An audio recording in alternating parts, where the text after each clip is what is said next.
Hai semuanya, terima kasih sudah mampir di channel ini. Bersama aku, Marsha Devana. Gimana kabar kalian semua guys? Semoga kita semua dalam keadaan sehat dan bahagia ya. Nah teman-teman, 44 tahun yang lalu, tepatnya di tanggal 6 Januari 1979, sebuah kejadian menggemparkan warga masyarakat Singapura. Nah, di hari itu, 4 orang anak keluarga Tan ditemukan tewas mengenaskan di kamar mandi di apartemen mereka di Geylang Bahru, Blok 58. Nah, kasus ini kemudian lebih dikenal sebagai kasus pembunuhan Geylang Bahru. Seperti biasa, aku akan membahas mengenai kronologi dari kejadian, bukti-bukti yang ditemukan polisi, dan beberapa teori mengenai siapa sebenarnya pelaku di balik kejahatan ini. Nah, sebelum kita bahas kronologi kejadian, aku akan membahas sedikit informasi mengenai latar belakang dari keluarga Tan. Nah, jadi keluarga Tan itu terdiri dari orang tua, yaitu ayah dan ibu, beserta 4 orang anak, di mana 4 orang anaknya ini 3 orang anak laki-laki dan 1 orang anak perempuan. Jadi, yang pertama itu anak laki-laki, yang kedua anak laki-laki, ketiga anak laki-laki, dan yang keempat si paling bungsu adalah anak perempuan. Nah, ayah dari keluarga Tan ini tuh bernama Tan Kuen Chai dan ibunya itu yang bernama Mei Ying. Nah, anak-anak mereka itu bernama Tan Kok Peng yang berusia 10 tahun, Tan Kok Hin berusia 8 tahun, Tan Kok Sun berusia 6 tahun, dan Tan Chun Ni yang berusia 5 tahun. Nah, Tan Kuen Chai dan Li Mei ini memiliki usaha atau bisnis bus antar jemput anak sekolah. Nah, keluarga Tan ini bisa dibilang keluarga yang lumayan berkecukupan. Ketiga anak laki-laki mereka ini udah bersekolah dan mereka bersekolah di SD Bendemeer Road, sedangkan anak perempuannya ini masih di kindergarten. Nah, sekarang kita masuk ke kronologi kejadian. Nah, pada pagi hari di tanggal 6 Januari 1972, seperti biasa nih, ayah dan ibu Tan pergi bekerja jam 6.35 pagi hari. Nah, biasanya Tan Kuen Chai dan Li Mei ini mereka itu berangkat kerja terlebih dahulu. Nah, sesampai di tempat kerja, nanti pada jam 7.10 mereka itu akan telepon ke rumah untuk membangunkan anak-anaknya, supaya anak-anaknya itu bisa bangun dan bersiap-siap untuk berangkat ke sekolah. Nah, kejadian ini tuh terjadi pada tanggal 6 Januari. Nah, ketika orang tua mereka itu pergi, jadi sebenarnya anak-anaknya ini tuh masih tidur. Nah, seperti biasa, seperti dijelaskan tadi, di jam 7.10 akhirnya Li Mei ini pun menelpon ke rumah. Namun, ditelepon sebanyak 3 kali, telepon tersebut tidak ada yang menjawab. Gak ada sama sekali orang yang mengangkat. Nah, jadi karena Li Mei ini merasa khawatir, akhirnya pun ia menelpon ke salah satu tetangga mereka untuk meminta bantuan supaya tetangganya ini tuh bantu menggedorkan pintu supaya anak-anaknya ini bisa bangun. Nah, namun ternyata ketika tetangga dari si Li Mei ini tuh menggedor pintu, tidak ada satu orang pun yang menjawab dan membukakan pintu. Nah, akhirnya tetangga ini pun melaporkan ke Li Mei, dan karena merasa khawatir, akhirnya pukul 10 pagi Li Mei itu memutuskan untuk pulang ke rumah untuk mengecek kondisi dari anak-anak mereka. Nah, betapa terkejut dan histerinya Tan Kuen Chai dan Li Mei ketika mereka menemukan anak-anak mereka itu sudah tidak bernyawa, dan kondisi jasad mereka yang ditemukan di dalam kamar mandi itu ternyata ditumpuk-tumpuk satu sama lain. Keempat anak mereka pada hari itu semuanya tewas begitu menggenaskan. Anak-anaknya ini ditemukan dalam kondisi masih berpakaian baju tidur. Masing-masing anak ini memiliki lebih dari 20 luka tusukan dan luka tebasan. Bahkan lengan kanan dari anak laki-laki paling tua yang bernama Tan Kok Peng itu terlihat hampir putus. Nah, sedangkan si bungsu yang bernama Chun Ni itu mendapatkan luka sobekan di wajahnya. Nah, akhirnya polisi pun langsung datang ke TKP untuk melihat keadaan.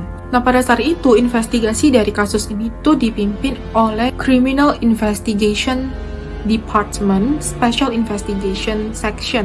Namun sayangnya tim investigasi hanya menemukan sangat sedikit bukti di tempat kejadian. Nah, sekarang kita masuk ke bukti-bukti yang ditemukan oleh pihak kepolisian atau pihak investigator. Nah, yang pertama, ditemukan noda darah yang sangat sedikit di tempat wastafel dapur. Nah, dari bukti ini tim investigasi menduga kalau sebenarnya pembunuh ini sempat membersihkan diri dari darah di wastafel tersebut sebelum akhirnya meninggalkan lokasi kejadian. Yang kedua, tidak ada pembobolan di pintu apartemen secara paksa, dan juga tidak ada barang yang hilang atau dicuri. Yang ketiga, pelaku diyakini melakukan perbuatan kejinya ini dengan menggunakan sebuah golok atau pisau dapur yang dia ambil di dapur apartemen keluarga Tan. Namun, golok ini tuh tidak pernah ditemukan di TKP.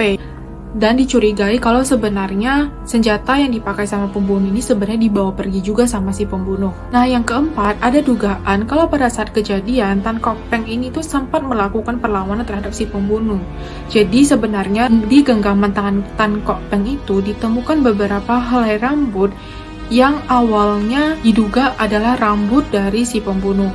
Namun karena pada saat itu teknologi analisis DNA itu belum ada, akhirnya rambut itu pun tidak bisa diperiksa sebagai barang bukti. Nah, dari semua bukti yang dikumpulkan, pihak kepolisian sangat yakin kalau sebenarnya motif dari pembunuhan ini adalah dendam.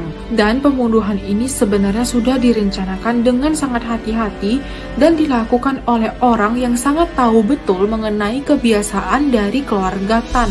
Hal ini dibuktikan dengan tidak adanya pembobolan dilakukan terhadap pintu apartemen keluarga Tan, dan ada kemungkinan kalau sebenarnya pembunuhnya ini tuh dibukakan pintunya oleh anak-anak dari keluarga Tan. Nah, berbagai teori pun akhirnya muncul menanggapi kasus pembunuhan ini.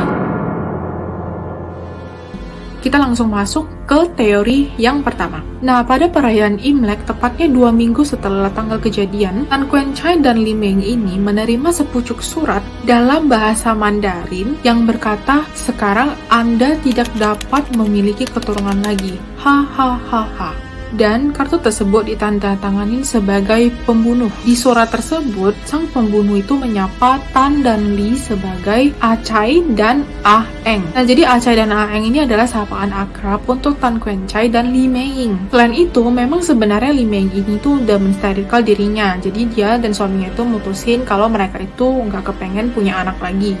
Nah, mengenai pensterilan diri ini, sebenarnya Li Meng ini hanya memberitahukan ke sangat sedikit orang, yaitu orang-orang terdekatnya aja. Hal inilah semakin memperkuat bahwa pelaku adalah memang orang dekat dari keluarga Tan. Nah, namun ketika ditanya oleh polisi, keluarga Tan ini tuh gak bisa mengingat atau merasa memiliki dendam atau masalah dengan orang lain. Nah, teori yang kedua, penyidik sempat melakukan interview ke sebanyak 100 orang warga sekitar. Nah, warga daerah sana itu menginformasikan kalau mereka tuh pernah melihat kalau Chin Ni pernah berkelahi dengan seorang anak laki-laki di apartemennya, tapi di blok lain. Nah, polisi pun melakukan investigasi terkait kasus tersebut, namun tetap tidak menemukan bukti yang cukup kuat. Salah satu tetangga keluarga Tan yang bernama Yam In Ting yang pada saat itu berumur 68 tahun, yang menurut warga sekitar itu biasanya itu dia memiliki kebiasaan suka duduk di koridor umum di pagi hari melihat anak-anak bermain. Nah, Yam In Ting ini berkata kalau pada hari itu kebetulan ia sedang tidak duduk-duduk di koridor dan ia sedang mencuci rambutnya, hingga ia nggak bisa ngeliat tuh siapa aja yang masuk ke rumah keluarga Tan. Nah, kemudian kita masuk ke teori yang ketiga.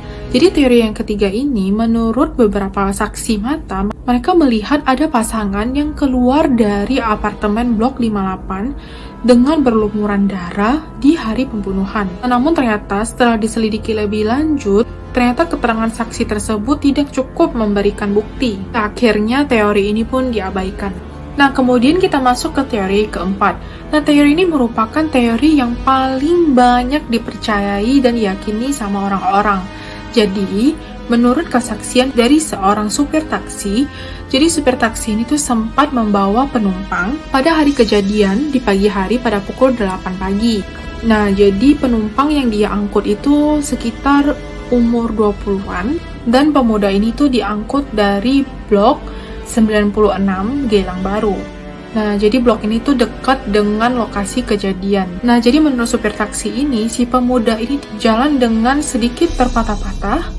Kemudian di sisi kiri tubuhnya itu terdapat noda bercak darah. Dan pemuda ini membawa sebuah pisau yang secara tidak sengaja ia hantamkan ke pintu. Dan pisau ini tuh sebenarnya dibungkus dan ditutup dengan koran. Nah, dari keterangan yang diberikan sama supir taksi dan ciri-ciri dari pemuda yang ia sebut, keluarga Tan mengidentifikasi si pemuda ini sebagai salah satu orang yang mereka kenal. Jadi orang ini adalah tetangga mereka juga yang biasanya dipanggil sama anak-anak itu sebagai uncle. Jadi anak-anak itu sebenarnya lumayan dan cukup dekat dengan si uncle ini. Nah, jadi si uncle ini tuh sering datang ke rumah keluarga Tan untuk meminjam telepon mereka. Nah, ketika itu, dari banyaknya list tersangka yang didatangkan polisi, si supir taksi itu menunjuk si uncle ini sebagai penumpang yang ia jemput pada hari kejadian. Tapi karena tidak ada bukti yang cukup, akhirnya si uncle ini pun dibebaskan. Nah, setelah itu uncle diketahui pindah dari blok 58. Nah, di tanggal 7 Januari 1979, keempat anak ini pun akhirnya dimakamkan di Chua Chu Kang Cemetery bersamaan dengan tas sekolah, mainan, dan buku mereka. Ibu dari keempat anak ini yaitu Lim Mei Ying dikabarkan sempat mengalami pingsan berkali-kali ketika proses pemakaman berlangsung. Nah, sampai hari ini kasus ini belum terpecahkan. Dan beberapa waktu setelah kejadian ini terjadi, keluarga Tan itu akhirnya berhenti melakukan bisnis antar jemput anak sekolah dan mereka mencari pekerjaan di sebuah perusahaan PVC. Akhirnya Li Ming pun melakukan operasi untuk membatalkan sterilisasi yang sudah dia lakukan, berharap agar bisa mendapatkan anak lagi. Pada tanggal 30 Desember 1983, di umurnya yang ke-35, ia pun melahirkan seorang anak laki-laki. Kasus ini merupakan kasus yang sangat menggemparkan warga negara Singapura, dan sampai hari ini, kasus ini dianggap sebagai kasus pembunuhan paling keji yang pernah terjadi. Karena gimana enggak keji ya, karena ini dilakukan kepada anak-anak, jangankan 4, cuman ke 1 anak aja tuh menurut aku sendiri itu udah sangat keji dan sangat tidak manusiawi. Apalagi ada orang yang tega membunuh anak-anak sekaligus 4 dalam satu kejadian. Nah, kalau menurut aku sendiri sih sebenarnya possible suspects atau pelakunya itu justru adalah si uncle ini. Karena si uncle ini yang pertama, taksi driver yang tadi disebut itu dia tuh bisa menunjuk si uncle sebagai orang yang dia jemput di Geylang Baru pada hari kejadian. Nah, yang kedua, keluarga Tan ternyata sangat dekat dengan si uncle ini, dan uncle ini tuh juga dekat dengan anak-anak mereka. Dia tuh pasti juga sudah tahu seluk-beluk kegiatan sehari-hari dari keluarga Tan, karena dia itu sering mampir ke rumah keluarga Tan untuk menelpon kan, untuk meminjam telepon. Jadi dia udah pasti tahu jelas kegiatan sehari-hari dari keluarga Tan. Nah, gimana nih menurut kalian? Nah, apakah kalian juga sependapat nih dengan aku? Menurut kalian gimana? Yuk komen di bawah ya. Kalau misalnya kalian punya topik lain yang ingin aku bahas, silakan tulis di kolom komentar. Sekian kisah Unsolved Mystery pada hari ini. Sampai jumpa di video selanjutnya. Bye!